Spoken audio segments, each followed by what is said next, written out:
Hi guys, I'm Peter Birch and welcome to my channel. Today guys, we're collecting some leaves of all things for some environmental enrichment of some of our lizard species that I want to talk about. Hope you guys enjoyed today's show. If you're new to the channel, make sure you hit the subscribe button and the notification button to continue to join the adventure here on CritterCam.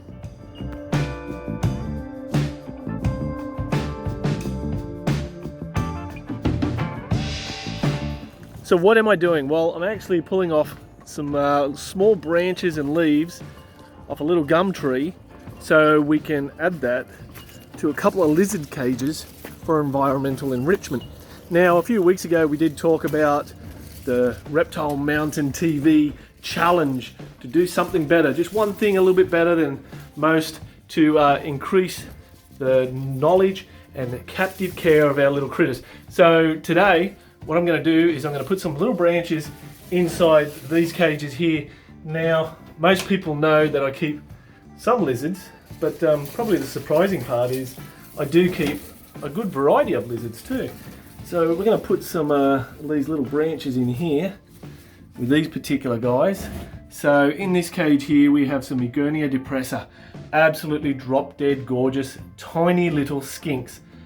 One of the coolest skinks in the universe. Now, Egernia have always been those cool little cryptic species that inhabit rock crevices and all sorts of cool things. Now, these particular guys, obviously the bright colors and the size of them, they're absolutely tiny, tiny little things. And the cool thing about these particular species of Egernias and the depressas as such is the color, absolutely drop dead coral-like colors, nice reds and oranges, beautiful colors.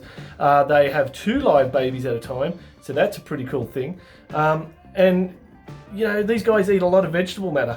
What could go wrong there? You know, like, how do you grow big and strong? Well, kids, you got to eat your vegetables. That's how you grow big and strong.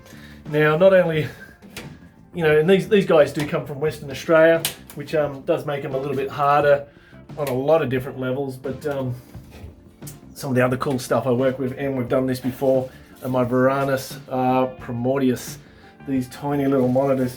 Now today guys, we're going to put some stuff in here just to tickle them, you know, just to get their senses going, just to see what's going on. Nothing like a bit of natural stuff to drop in the cage just to get them up and going. Now we've done a little care video before, and look at this guy here. He's just checking me out, hiding there, sticking his little periscope out. Now these guys are absolutely gorgeous small monitors from Northern Territory. So, you know, living here on the east coast of New South Wales, it's very difficult to try and mimic the environments of these guys outside in outdoor enclosures. So we've got to use indoor enclosures, and we're going to try and do the best we can. Now here's another cage of some Primordius. Another one going to come out and have a look around, see what's going on. Now we're just going to put some branches in there just like this. So we just drop them in there. Now they are very curious little critters, and you know, look at them. They're just sticking their noses out. There's one down the side of the box there, and there's one just sticking his nose out just there. Want to know what's going on. Now, voracious little varanids, tiny little monitors, but by no means, these guys have got the biggest attitudes of all. They will try and take you down. Very scary, I know, but these guys are absolutely gorgeous little creatures. And there again, you know, these guys can lay between 2 and 4 eggs. I give them little nest boxes so they can dig and lay their eggs in there, and I can control those environments a bit better, which will actually encourage them to go and lay their eggs in there. I better make sure that's locked, because if you haven't kept small monitors, these guys are like the Houdinis of the varanid world. These guys will find the smallest areas and they'll wiggle their way through just like a snake. They'll wiggle their way through until they get to freedom, and then they're gone. Once they're gone, they're gone. You know, it's pretty scary. But yeah, tiny little monitors, I should say, over here, and tiny little skinks here. Now, one of the other cool things I really like are small geckos. Now, I guess it comes with the territory, you know, small snakes, small geckos, small monitors, small skinks, all that cool stuff. But one of the other cool things that we work with are these guys here, the knobtail geckos. Now, this is a tub system. Yes, they do really well in these tubs, and they do really well in the exoteric cages, just like all the other guys do. Now, it's totally up to you what you guys prefer to use.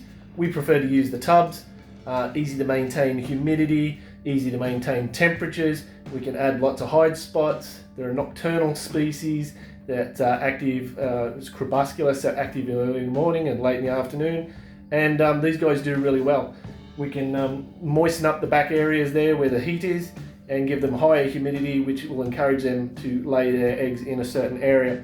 So for us, that's pretty important to maintain their health and well-being, regardless of the tub or cage that they're in.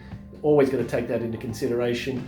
One of many very important things. Now, unlike the monitors, these guys don't need UV light, which is hard and weird, I know, but they synthesize vitamin D through their food like most animals, but particularly don't really benefit from any active vitamin B or UV light as such, you know, irradiating, I should say vitamin D, not B. I know I'll get corrected because that's the way it is here on YouTube. Now, absolute gorgeous little creatures. They're the three of my favorite little lizards that I work with here, and I hope you guys agree with me.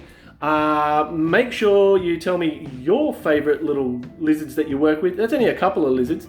I'll showcase some more as we go. Make sure you hit me up on Facebook, Twitter and Instagram. Until next time guys, give me a big like. Thanks for watching, and thank you very much for chilling out and enjoying CritterCam. Thanks guys.